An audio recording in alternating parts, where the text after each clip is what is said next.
पहले की बात है। एक छोटे से गांव में रामलाल नाम का धोबी रहता था। बाहर से देखने पर वह एक साधारण इंसान लगता था।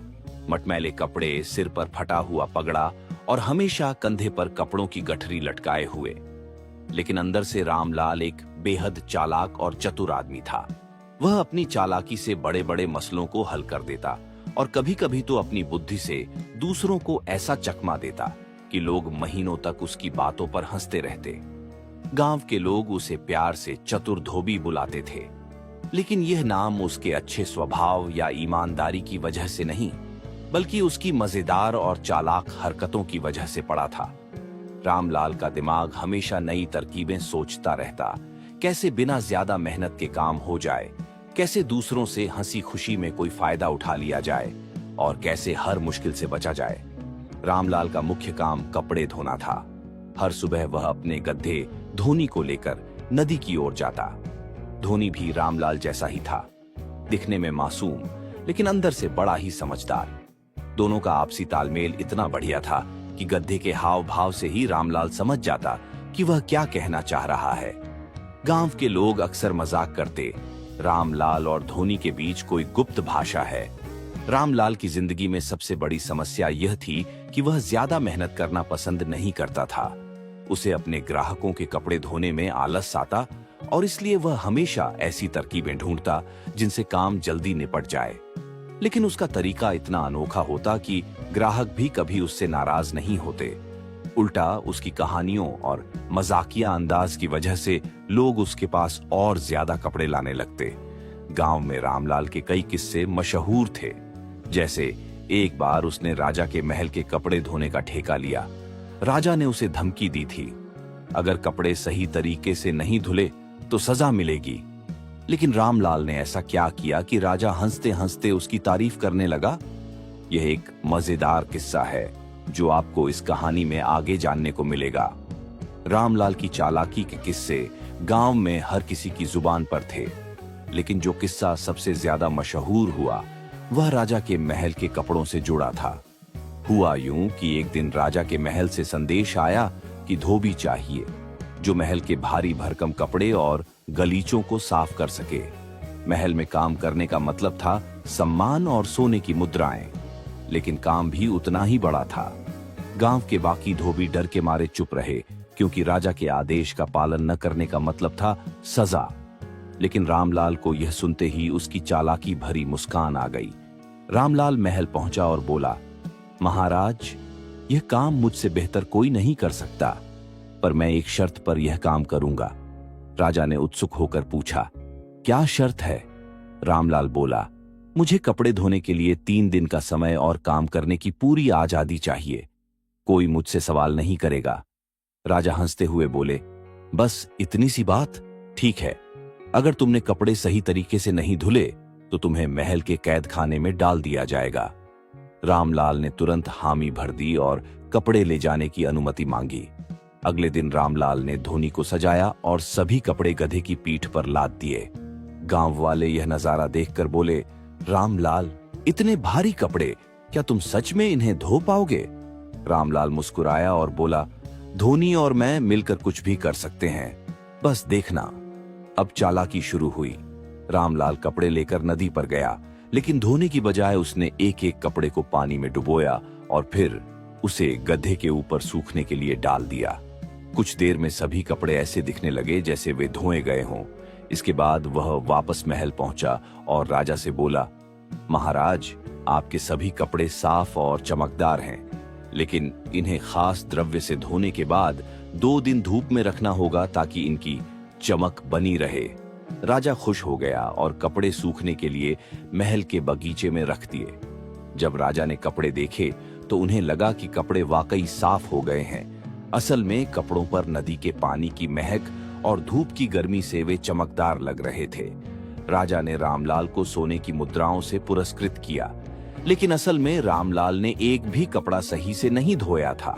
गांव वाले जब यह सुनते तो ठहाके लगाते और कहते, रामलाल जैसा चतुर धोबी कहीं नहीं मिलेगा। चालाकी का यह पहला किस्सा रामलाल की चतुराई का केवल ट्रेलर था। आगे क्या हुआ, ये जानने के लिए कहानी जारी रखें। चतुर धोबी राजा के महल में सोने की मुद्राएं कमाने के बाद रामलाल अपने गधे धोनी के साथ बड़े मजे में दिन बिता रहा था। लेकिन रामलाल का दिमाग तो हर समय किसी नई चालाकी की योजना बनाने में लगा रहता था। इस बार उसका ध्यान गांव के अमीर व्यापारी धनराज पर गया, जो अपने लालच और कठोर स्वभाव के लिए मशहूर था। धनराज का नियम था कि वह अपने कपड़े सिर्फ उन धोबियों से धुलवाता था जो सबसे सस्ते दाम में काम करने को तैयार हों। बाकी धोबियों को उसका गुस्सा और धोखा झेलना पड़ता। रामलाल ने सोचा, यह धनराज बहुत समय से गांव वालों को परेशान कर रहा है, क्यों ना इसकी अकड़ को थोड़ा ठिकाने लगाया जाए। अगले दिन रामलाल धनराज के घर पहुंचा। सिर झुकाकर बोला, सेठ जी, मैंने सुना है कि आप अपने कपड़ों को बहुत सावधानी से धुलवाते हैं। मैं ऐसा धोबी हूं जो आपके कपड़ों को ऐसा चमकदार बना सकता है कि आप खुद को आईने में देख सकें, और दाम सिर्फ आधे पैसे लूंगा। धनराज की आंखें चमक उठीं। उसने तुरंत हामी भर दी और रामलाल को ढेर सारे कपड़े दे दिए। कपड़ों का ढेर इतना बड़ा था कि धोनी की पीठ झुक गई, लेकिन धोनी भी अपने मालिक की तरह चालाक था। उसने रामलाल की तरफ नजरें घुमाई, जैसे कहना चाहता हो, अब क्या नया खेल शुरू कर दिया। रामलाल ने सभी कपड़े उठाए और उन्हें नदी की ओर ले गया। इस बार उसने कपड़े धोने का नाटक भी नहीं किया। उसने गधे धोनी को घास के मैदान में छोड़ दिया और कपड़ों का बड़ा ढेर लेकर गांव के किनारे बने पुराने कुएं की ओर चला गया। उसने सोचा, धनराज ने इतने कम पैसे दिए हैं तो मैं भी इसके कपड़े वैसे ही वापस करूंगा, लेकिन थोड़ा मसाला डालकर। रामलाल ने कुछ कपड़ों को कुएं के पानी में फेंका, कुछ पर मिट्टी मल दी और बाकी कपड़ों को पेड़ों की डालियों पर सूखने के लिए फैला दिया। अब कपड़े पहले से भी ज्यादा अजीब लगने लगे थे।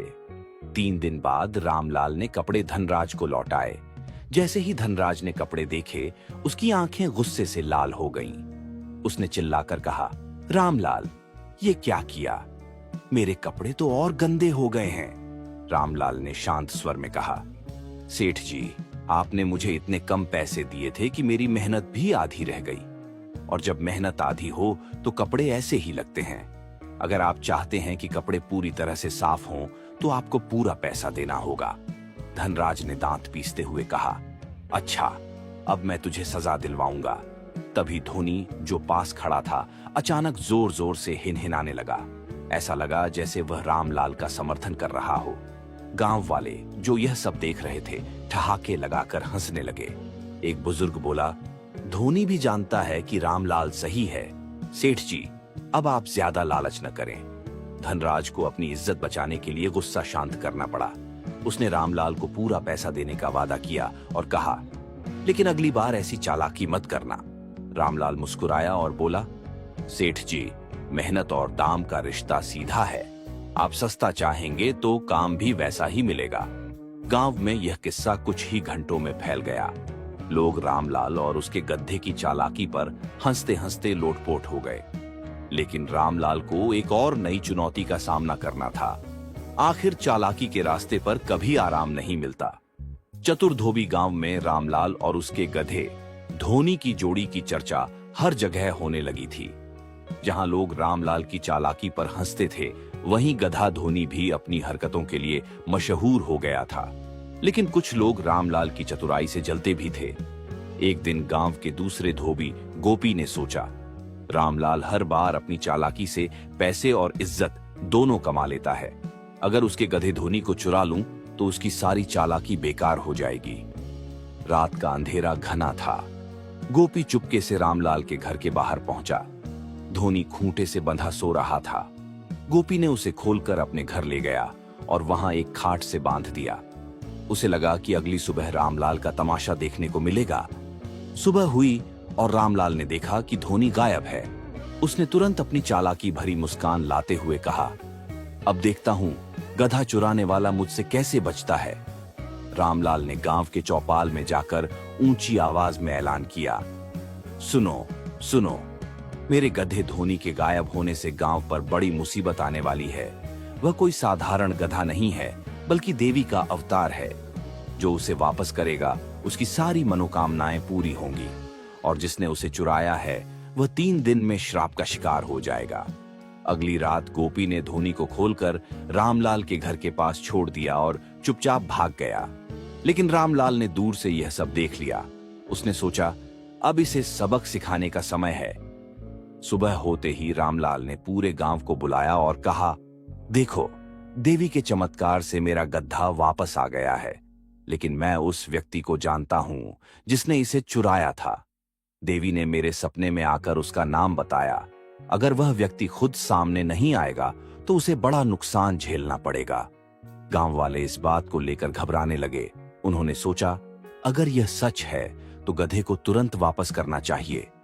गोपी, जो यह सब सुन रहा था, अंदर ही अंदर परेशान हो गया। उसे लगा कि कहीं वह श्राप का शिकार न हो जाए, लेकिन वह अपनी गलती मानने से डर रहा था। उसने तय किया कि गधे को चुपके से रामलाल के घर छोड़ देगा। गोपी डर के मारे तुरंत खड़ा हो गया और बोला, भाई रामलाल, मुझसे गलती हो गई। मैंने ही धोनी को चुराया था। कृपया मुझे माफ कर दो। गांव वाले गोपी की बात सुनकर हंस पड़े। एक बुजुर्ग बोला, रामलाल, तेरी चालाकी के आगे कोई नहीं टिक सकता। रामलाल ने कहा, मैं गोपी को माफ करता हूं, लेकिन यह सबक है कि दूसरों की मेहनत या चीज चुराने की कोशिश न करें। गांव में यह घटना रामलाल की चालाकी का एक और उदाहरण बन गई। लेकिन रामलाल की कहानी यहीं खत्म नहीं होती। हर नई मुसीबत के साथ उसकी चालाकी भी नए रंग लेती।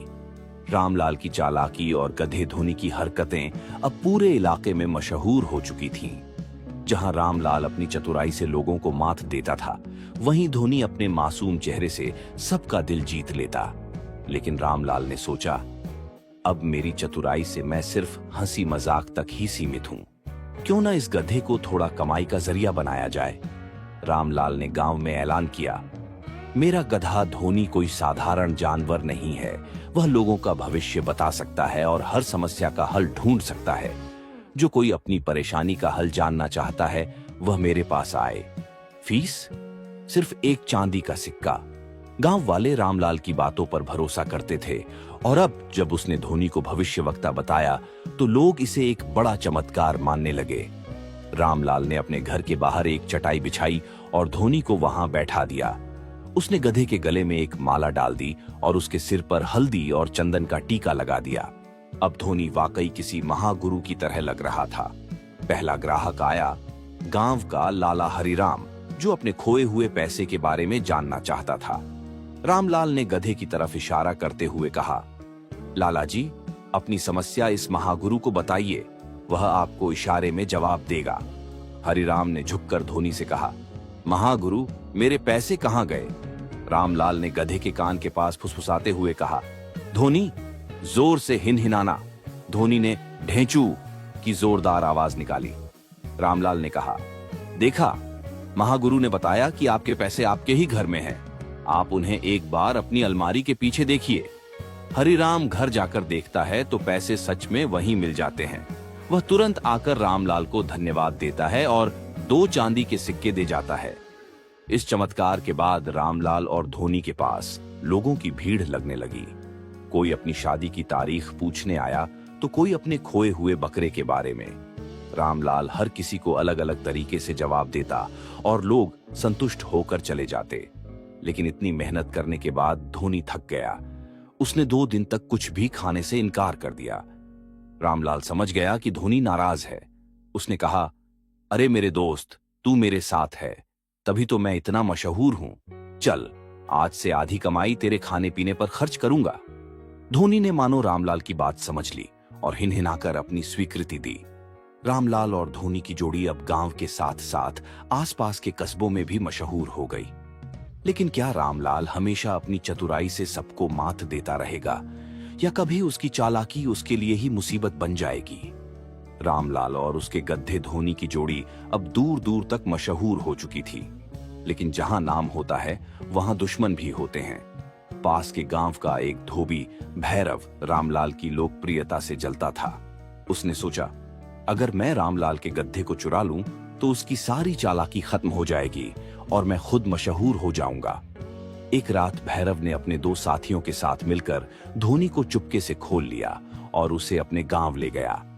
अगली सुबह जब रामलाल ने देखा कि धोनी गायब है तो उसकी चालाकी भरी मुस्कान लौट आई।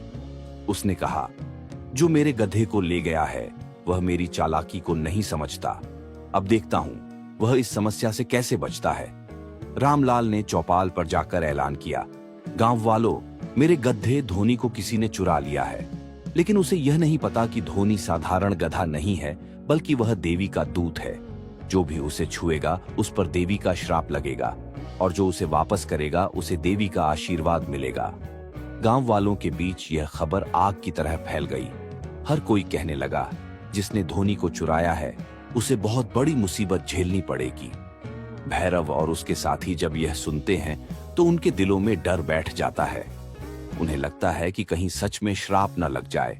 भैरव ने कहा, हमें गधे को वापस करना होगा, लेकिन चुपके से। अगर रामलाल को पता चल गया कि हमने चोरी की है तो गांव में हमारी बहुत बदनामी होगी। अगली रात भैरव और उसके साथियों ने धोनी को चुपचाप रामलाल के घर के पास छोड़ दिया। लेकिन रामलाल ने पहले ही पहरा बिठा रखा था। उसने सब कुछ देख लिया और अगली सुबह चौपाल पर जाकर ऐलान किया, गांव वालों, देवी का चमत्कार देखो। मेरा गधा खुद चलकर वापस आ गया, लेकिन मुझे पता है कि कौन इसे ले गया था। देवी ने मेरे सपने में उसका नाम बताया। अगर वह खुद सामने आकर माफी मांग ले तो मैं उसे माफ कर दूंगा। भैरव डर के मारे रामलाल के सामने आ गया और कहा, भाई रामलाल, मुझसे बहुत बड़ी गलती हो गई। मैंने ही धोनी को चुराया था, कृपया मुझे माफ कर दो। रामलाल ने अपनी मुस्कान छिपाते हुए कहा, भैरव, देवी ने मुझे माफ करने का आदेश दिया है, लेकिन याद रखना, चालाकी से नहीं, ईमानदारी से नाम कमाना चाहिए। गांव वाले यह सुनकर हंसने लगे। एक बुजुर्ग ने कहा, रामलाल, तुम्हारी चतुराई के आगे कोई नहीं टिक सकता। भैरव ने भी वादा किया कि अब वह कभी किसी से ईर्ष्या नहीं करेगा। रामलाल की चतुराई और धोनी की मासूमियत का यह किस्सा खत्म नहीं हुआ। हर नई घटना के साथ उनकी जोड़ी नए कारनामे करती रही। रामलाल और उसके गधे धोनी की कहानी अब पूरे इलाके में प्रचलित हो गई थी। हर कोई उनकी चतुराई और मासूमियत के किस्से सुनकर हंसता और प्रेरित होता। लेकिन रामलाल जानता था कि उसकी हर चालाकी के पीछे एक सीख छुपी है। उसने सोचा कि अब समय आ गया है कि अपनी चतुराई को सही दिशा देकर लोगों को कुछ सिखाया जाए। एक दिन रामलाल ने गांव के चौपाल पर सभी को इकट्ठा किया। वहां उसने कहा, गांव वालों, मैंने अपनी चतुराई से कई बार अपने लिए फायदे उठाए, लेकिन अब मुझे लगता है कि चतुराई का असली मतलब सिर्फ खुद का भला करना नहीं, बल्कि दूसरों का जीवन भी सुधारना है। आज मैं आप सबको एक कहानी सुनाना चाहता हूं जो हमारे जीवन में एक बड़ा सबक देगी। रामलाल ने कहा, किसी समय की बात है, एक किसान के पास 2 बैल थे। एक बैल मेहनती था और दूसरा चालाक। चालाक बैल हर काम में बहाना बनाता और अपना बोझ दूसरे बैल पर डाल देता। पर एक दिन ऐसा आया जब किसान ने चालाकी करने वाले बैल को छोड़ दिया, क्योंकि उसे पता चला कि चालाकी से ही काम नहीं चलता, मेहनत भी जरूरी है। फिर उसने अपनी कहानी से जोड़ा, गांव वालों, मैं भी चालाक था, लेकिन गधे धोनी ने मुझे सिखाया कि चतुराई और मेहनत का सही संतुलन बनाना जरूरी है। अगर हम सिर्फ चालाकी करेंगे तो एक दिन सब कुछ खो देंगे, और अगर हम सिर्फ मेहनत करेंगे तो हम अपनी जिंदगी में सही तरीके से आगे नहीं बढ़ पाएंगे। गांव के बुजुर्ग बोले, रामलाल, तुम्हारी चतुराई ने हमें हमेशा हंसाया और सिखाया, लेकिन आज तुमने हमें असली सबक दिया है। मेहनत और चतुराई को सही तरीके से इस्तेमाल करना ही जीवन की कुंजी है। गांव में रामलाल और धोनी की जोड़ी अब केवल मनोरंजन का जरिया नहीं थी, यह लोगों को सोचने और सीखने की प्रेरणा देने लगी थी। रामलाल ने तय किया कि अब वह अपनी चतुराई का इस्तेमाल समाज के भले के लिए करेगा। लेकिन जैसा कि हर कहानी में होता है, रामलाल की नई यात्रा में एक नया मोड़ आया। रामलाल ने देखा कि गांव के बच्चे खेल कूद में तो तेज हैं, लेकिन शिक्षा में काफी पीछे। उसने सोचा, अगर मैं इन बच्चों को पढ़ाई के प्रति आकर्षित कर दूं, तो गांव का भविष्य सुधर सकता है। रामलाल ने धोनी को एक नई भूमिका दी। उसने गांव में ऐलान किया, धोनी अब बच्चों को शिक्षा देगा। जो भी बच्चा नियमित पढ़ाई करेगा, उसे धोनी के साथ खेलने का मौका मिलेगा। गांव वाले पहले तो हंसे, लेकिन बच्चे इस विचार से बहुत उत्साहित हुए। रामलाल ने धोनी को एक तख्ती गले में डाल दी, जिस पर लिखा था, सीखो और आगे बढ़ो। धोनी अब बच्चों के बीच आकर्षण का केंद्र बन गया। रामलाल ने बच्चों को पढ़ाई के बाद धोनी पर बैठने का इनाम देना शुरू किया। धीरे धीरे बच्चे पढ़ाई में रुचि लेने लगे। चतुर धोबी पृष्ठ 8। रामलाल की नई शुरुआत और धोनी की नई भूमिका। गांव में रामलाल और धोनी की जोड़ी अब केवल मनोरंजन का जरिया नहीं थी, यह लोगों को सोचने और सीखने की प्रेरणा देने लगी थी। रामलाल ने तय किया कि अब वह अपनी चतुराई का इस्तेमाल समाज के भले के लिए करेगा। लेकिन जैसा कि हर कहानी में होता है, रामलाल की नई यात्रा में एक नया मोड़ आया। धोनी बना गांव का शिक्षक। रामलाल ने देखा कि गांव के बच्चे खेलकूद में तो तेज हैं, लेकिन शिक्षा में काफी पीछे। उसने सोचा, अगर मैं इन बच्चों को पढ़ाई के प्रति आकर्षित कर दूं, तो गांव का भविष्य सुधर सकता है। रामलाल ने धोनी को एक नई भूमिका दी। उसने गांव में ऐलान किया, धोनी अब बच्चों को शिक्षा देगा। जो भी बच्चा नियमित पढ़ाई करेगा, उसे धोनी के साथ खेलने का मौका मिलेगा। गांव वाले पहले तो हंसे, लेकिन बच्चे इस विचार से बहुत उत्साहित हुए। रामलाल ने धोनी को एक तख्ती गले में डाल दी, जिस पर लिखा था, सीखो और आगे बढ़ो। धोनी अब बच्चों के बीच आकर्षण का केंद्र बन गया। रामलाल ने बच्चों को पढ़ाई के बाद धोनी पर बैठने का इनाम देना शुरू किया। धीरे धीरे बच्चे पढ़ाई में रुचि लेने लगे। जहां एक तरफ रामलाल का यह प्रयास सराहा गया, वहीं दूसरी तरफ कुछ लोगों को यह बात हजम नहीं हुई। गांव के साहूकार लाला गणेश राम ने सोचा, अगर बच्चे पढ़ लिख जाएंगे तो ये लोग हमारे खिलाफ खड़े हो जाएंगे। उसने रामलाल को रोकने की योजना बनाई। लाला गणेश राम ने गांव में अफवाह फैला दी कि रामलाल अपने गधे के जरिए लोगों पर जादू कर रहा है। अगर यह इसी तरह चलता रहा तो पूरे गांव पर श्राप आ जाएगा। रामलाल ने लाला की अफवाह का जवाब अपनी चतुराई से दिया। उसने गांव वालों को बुलाकर कहा, मैं आज धोनी के जरिए सबके सामने साबित करूंगा कि जादू नहीं, मेहनत और शिक्षा ही असली ताकत है। रामलाल ने एक खेल आयोजित किया। उसने बच्चों से सवाल पूछे और सही जवाब देने वाले को धोनी के साथ एक दौड़ में भाग लेने का मौका दिया। बच्चों ने बड़ी चतुराई और ज्ञान के साथ जवाब दिए। जब गांव वालों ने यह देखा तो वे समझ गए कि रामलाल की कोशिशें वाकई नेक हैं। लाला गणेश राम को अपनी गलती का एहसास हुआ। उसने रामलाल से माफी मांगी और कहा, तुम्हारा गधा तो वाकई चमत्कारी है, लेकिन असली चमत्कार तुम्हारी सोच है। मैं भी अब इस पहल में तुम्हारी मदद करूंगा। गांव में रामलाल और धोनी की यह नई यात्रा लोगों के लिए प्रेरणा बन गई। जहां पहले धोनी सिर्फ एक साधारण गधा था, अब वह शिक्षा और प्रेरणा का प्रतीक बन गया। रामलाल ने साबित किया कि चतुराई का सही उपयोग समाज को बेहतर बना सकता है। रामलाल और धोनी की जोड़ी अब गांव में एक मिसाल बन चुकी थी। उन्होंने न केवल गांव वालों के दिल जीते थे, बल्कि समाज में बदलाव लाने का एक नया रास्ता भी दिखाया था। लेकिन रामलाल की चतुराई और धोनी की मासूमियत का सफर अब भी जारी था। अब रामलाल ने सोचा, गांव में तो सब कुछ सही हो गया, अब क्यों ना मैं अपनी चतुराई का उपयोग और बड़े कामों के लिए करूं। रामलाल ने अपने नए मिशन की शुरुआत की। वह चाहता था कि गांव में एक छोटा स्कूल खोला जाए ताकि हर बच्चा शिक्षा प्राप्त कर सके। लेकिन इसका एक बड़ा सवाल था, किसे शिक्षक बनाया जाए?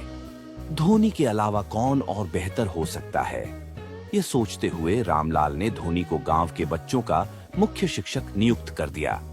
रामलाल ने धोनी की खासियत का पूरा लाभ उठाने का सोचा।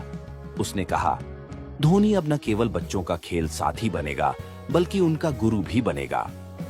गांव वालों को रामलाल का यह कदम थोड़ी अजीब लगा, लेकिन उन्होंने उसका समर्थन किया, क्योंकि वे अब तक रामलाल की चतुराई और धोनी की मासूमियत को समझ चुके थे। अब धोनी की भूमिका कुछ बदल चुकी थी। वह बच्चों को खेल खेल में सिखाने लगा। रामलाल ने स्कूल का नाम रखा धोनी विद्या मंदिर। धोनी को देखकर गांव के बच्चे न केवल पढ़ाई में रुचि लेने लगे, बल्कि उनके खेलकूद में भी निखार आया। वह पढ़ाई को खेल के रूप में देखकर सीखने लगे। धोनी की नई भूमिका में बहुत सारी हंसी मजाक भी थी। वह बच्चों को खेल खेलते हुए गणित के सवाल हल करवाता और बच्चों को साहित्य के बारे में मजेदार कहानियां सुनाता। रामलाल ने समझाया, जब शिक्षा में मजा आता है तो कोई भी बच्चा पीछे नहीं रह सकता। जैसे ही रामलाल का स्कूल सफल होने लगा, उसकी चतुराई ने एक नई चुनौती खड़ी कर दी। गांव के बाहरी इलाके से एक व्यापारी दौलत सिंह, जो खुद एक स्कूल खोलना चाहता था, रामलाल की लोकप्रियता से जलने लगा। उसने सोचा, अगर रामलाल का स्कूल चलता रहा तो मेरी दुकानें और व्यापार ठप हो जाएंगे। मुझे इसे किसी भी हालत में बंद करवाना होगा। दौलत सिंह ने एक चाल चली। उसने अफवाह फैलाना शुरू कर दिया कि धोनी एक गधा है, वह बच्चों को गुमराह कर रहा है। रामलाल और धोनी की जोड़ी अब गांव में एक मिसाल बन चुकी थी। उन्होंने न केवल गांव वालों के दिल जीते थे, बल्कि समाज में बदलाव लाने का एक नया रास्ता भी दिखाया था। लेकिन रामलाल की चतुराई और धोनी की मासूमियत का सफर अब भी जारी था। अब रामलाल ने सोचा, गांव में तो सब कुछ सही हो गया, अब क्यों न मैं अपनी चतुराई का उपयोग और बड़े कामों के लिए करूं। रामलाल ने अपने नए मिशन की शुरुआत की। वह चाहता था कि गांव में एक छोटा स्कूल खोला जाए ताकि हर बच्चा शिक्षा प्राप्त कर सके। लेकिन इसका एक बड़ा सवाल था, किसे शिक्षक बनाया जाए? धोनी के अलावा कौन और बेहतर हो सकता है? ये सोचते हुए रामलाल ने धोनी को गांव के बच्चों का मुख्य शिक्षक नियुक्त कर दिया। रामलाल ने धोनी की खासियत का पूरा लाभ उठाने का सोचा। उसने कहा, धोनी अब न केवल बच्चों का खेल साथी बनेगा, बल्कि उनका गुरु भी बनेगा। गांव वालों को रामलाल का यह कदम थोड़ी अजीब लगा, लेकिन उन्होंने उसका समर्थन किया, क्योंकि वे अब तक रामलाल की चतुराई और धोनी की मासूमियत को समझ चुके थे। अब धोनी की भूमिका कुछ बदल चुकी थी। वह बच्चों को खेल खेल में सिखाने लगा। रामलाल ने स्कूल का नाम रखा धोनी विद्या मंदिर। धोनी को देखकर गांव के बच्चे न केवल पढ़ाई में रुचि लेने लगे, बल्कि उनके खेल कूद में भी निखार आया। वह पढ़ाई को खेल के रूप में देखकर सीखने लगे। धोनी की नई भूमिका में बहुत सारी हंसी मजाक भी थी। वह बच्चों को खेल खेलते हुए गणित के सवाल हल करवाता और बच्चों को साहित्य के बारे में मजेदार कहानियां सुनाता। रामलाल ने समझाया, जब शिक्षा में मजा आता है तो कोई भी बच्चा पीछे नहीं रह सकता। जैसे ही रामलाल का स्कूल सफल होने लगा, उसकी चतुराई ने एक नई चुनौती खड़ी कर दी। गांव के बाहरी इलाके से एक व्यापारी दौलत सिंह, जो खुद एक स्कूल खोलना चाहता था, रामलाल की लोकप्रियता से जलने लगा। उसने सोचा, अगर रामलाल का स्कूल चलता रहा तो मेरी दुकानें और व्यापार ठप हो जाएंगे। मुझे इसे किसी भी हालत में बंद करवाना होगा। दौलत सिंह ने एक चाल चली। उसने अफवाह फैलाना शुरू कर दिया कि धोनी एक गधा है, वह बच्चों को गुमराह कर रहा है और उनकी शिक्षा को नुकसान पहुंचा रहा है। यह अफवाह गांव में फैल गई और कुछ गांव वाले अब धोनी को बच्चों के लिए हानिकारक समझने लगे। रामलाल को यह समझ में आ गया कि दौलत सिंह अब उसके काम में रुकावट डालने की कोशिश कर रहा है। लेकिन रामलाल ने पहले की तरह अपनी चतुराई का इस्तेमाल किया। उसने एक बड़ा सभा आयोजित की, जिसमें सारे गांव वाले बुलाए गए। रामलाल ने कहा, गांववासियों, मुझे लगता है कि जब तक हम एक दूसरे को समझने की कोशिश नहीं करेंगे, तब तक कोई सच्चाई सामने नहीं आएगी। आज मैं आपको धोनी की असली महिमा दिखाऊंगा। रामलाल ने धोनी को बुलाया और उससे एक कड़ी सवाल पूछा, धोनी, अगर तुमने बच्चों को शिक्षा दी है, तो क्या तुम कुछ ऐसा दिखा सकते हो जो सभी को साबित कर सके कि तुम उन्हें सही शिक्षा दे रहे हो? धोनी ने हिनहिनाते हुए अपनी चतुराई का परिचय दिया। उसने एक बच्चों के समूह को इकट्ठा किया और उन्हें शेर और बकरी के बारे में एक कहानी सुनाई, जिसमें बच्चों ने न केवल मनोरंजन किया, बल्कि उस कहानी के माध्यम से महत्वपूर्ण जीवन पाठ भी सीखे। गांव वाले यह देखकर हैरान रह गए कि धोनी ने इतना शानदार तरीका अपनाया था। दौलत सिंह की अफवाह एक झूठी कहानी बनकर रह गई। रामलाल की चतुराई और धोनी की मासूमियत ने न केवल बच्चों के जीवन को बेहतर किया, बल्कि पूरे गांव में शिक्षा और समृद्धि की नई लहर दौड़ा दी। रामलाल ने दिखा दिया कि सच्चाई और अच्छाई हमेशा जीतती है और किसी भी मुश्किल का हल केवल समझदारी और मेहनत से ही निकलता है। गांव वालों ने रामलाल और धोनी को धन्यवाद दिया और सब मिलकर एकजुट होकर गांव की भलाई के लिए काम करने का संकल्प लिया। रामलाल और धोनी की कहानी अब पूरे इलाके में एक प्रेरणा बन चुकी थी। उनकी चतुराई, मेहनत और समर्पण ने न केवल उनके गांव, बल्कि आसपास के इलाकों को भी एक नया दृष्टिकोण दिया था। रामलाल के काम और धोनी की मासूमियत ने यह सिद्ध कर दिया कि असली ताकत इंसान की सोच और उस सोच के सही दिशा में काम करने में होती है। अब रामलाल ने तय किया कि वह सिर्फ गांव के बच्चों तक ही सीमित नहीं रहेगा, बल्कि पूरे क्षेत्र में शिक्षा का महत्व फैलाएगा। उसने अपने नए मिशन के रूप में गांवों के बच्चों के लिए एक नेटवर्क स्कूल की योजना बनाई। इसके लिए वह आसपास के गांवों में जाकर लोगों को शिक्षित करता, उन्हें बताता कि शिक्षा ही समाज में बदलाव लाने का सबसे प्रभावी तरीका है। रामलाल ने धोनी को फिर से बच्चों के खेल का साथी और शिक्षक बना दिया, लेकिन अब उसकी भूमिका पहले से भी बड़ी हो गई थी। वह सिर्फ खेल ही नहीं, बल्कि बच्चों के लिए प्रेरणा का स्रोत भी बन चुका था। गांव के बच्चे अब उसे देखकर समझते थे कि जीवन में सही दिशा में आगे बढ़ने के लिए सीखना और समझना दोनों जरूरी है। रामलाल की सफलता की सबसे बड़ी चाबी थी उसका निरंतर प्रयास और सही सोच। वह जानता था कि बदलाव तुरंत नहीं आता, लेकिन अगर हर इंसान अपने छोटे छोटे प्रयासों को सही दिशा में लगाए तो एक दिन बड़ा बदलाव आ सकता है। उसने कभी भी अपनी चतुराई को दूसरों को नीचा दिखाने या उनका नुकसान करने के लिए नहीं इस्तेमाल किया। हमेशा उसे इस बात का ख्याल था कि सच्ची सफलता दूसरों की भलाई में है। धोनी विद्या मंदिर अब आसपास के गांवों में एक आदर्श बन चुका था। यहाँ के बच्चों को न केवल शिक्षा मिल रही थी, बल्कि उन्हें जीवन जीने के महत्वपूर्ण गुण भी सिखाए जा रहे थे। दौलत सिंह, जो पहले रामलाल के स्कूल को बंद करने की कोशिश कर रहा था, अब अपने की पर पछता रहा था।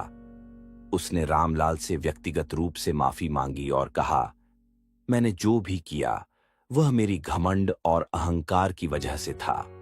अब मैं समझ गया हूं कि शिक्षा और समझदारी का महत्व क्या है। रामलाल ने उसे सच्ची मित्रता की तरह माफ कर दिया और कहा, दौलत सिंह, हर व्यक्ति को अपनी गलती का एहसास होने के बाद उसे सुधारने का मौका मिलना चाहिए। यही जीवन का असली उद्देश्य है। रामलाल और धोनी की जोड़ी ने धीरे धीरे आसपास के कई गांवों में बदलाव की एक लहर दौड़ा दी। अब हर जगह लोग एकजुट होकर अपने बच्चों को अच्छी शिक्षा देने की ओर ध्यान देने लगे थे। छोटे छोटे गांवों में भी स्कूलों की संख्या बढ़ने लगी। रामलाल की पहल ने साबित कर दिया कि सच्ची सफलता का रास्ता सिर्फ खुद की तरक्की में नहीं, बल्कि समाज की भलाई में छुपा होता है। समय के साथ रामलाल और धोनी दोनों का नाम एक प्रेरणा के रूप में लिया जाने लगा।